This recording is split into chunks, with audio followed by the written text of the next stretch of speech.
Welcome to our 8th Chat with Nat. Nat Frothingham meeting with Gubernatorial Candidate Matt Dunne here at the Bridge offices. Go ahead, guys. Matt, you're running for governor. I am. Why? Why? You're not the only one to ask that question. I've got a good job. I get to work for a company like Google from the old Tip Top Bread Factory building in downtown Junction, and get to make a difference in the lives of people. But the fact is that Vermont is really having a tough time. And I grew up here. My wife and I are raising our family in the farmhouse where I grew up. And I want to make sure that there is a state where they can pursue their own careers and their own trajectory and raise a family. And I think the issues that we're facing right now are ones that are really critical, and I think I would argue in some places we're in a crisis point.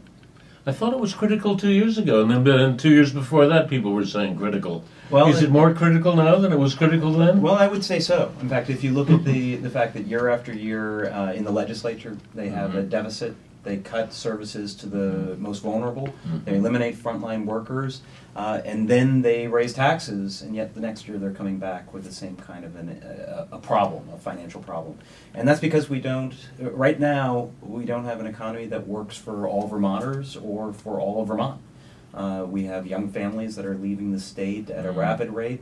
That's affecting the school system. We're seeing incredibly declining student populations that threaten our entire school system. And you're even seeing employers who are not expanding because they can't find qualified workers. It's like I drive an old car, but I have to keep repairing it, and then I have to keep repairing it and repairing it again, and then it's like the guy who's poor and drives an old car, and he keeps fixing the old car, and it gets worse and worse and worse and worse and worse. Exactly. It feels like we're on a downward spiral. And I think the economic analysis would show that. And so what we need to do is bring a fresh approach. Okay, good. I'm interested in that. I would focus on the economy first, because if that's not working, then we're going to be in bigger trouble. And the other is actually, and the car is a good analogy, we need to do capital investment.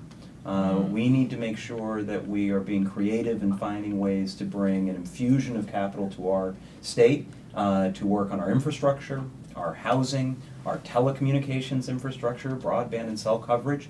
And there are ways of doing that. And the part that's exciting to me, even with all those depressing statistics, is that the work that I've done over time has actually given me the experience to do the job right. So I helped just 2 or 3 things about what you've done. I was in the legislature for 11 years in both the House and Senate, but it's the outside the legislature stuff. So I helped grow a Vermont-based company to over 100 employees. I headed up AmeriCorps Vista, which is a 6,000-person operation, which was about empowering people out of poverty. And most recently, I've been working for Google, heading up community affairs. And what that's meant at a company like Google is being on the front lines of actually deploying high-speed broadband to communities, both urban and rural. It's meant actually going out and investing in affordable housing in creative ways and bringing public-private partnerships together to make that happen, investing in and siting renewable energy projects, and most recently starting an initiative to allow thousands of low-income girls to learn how to code and to be able to be a part of the knowledge-based economy. This sounds fabulous. Good luck to you.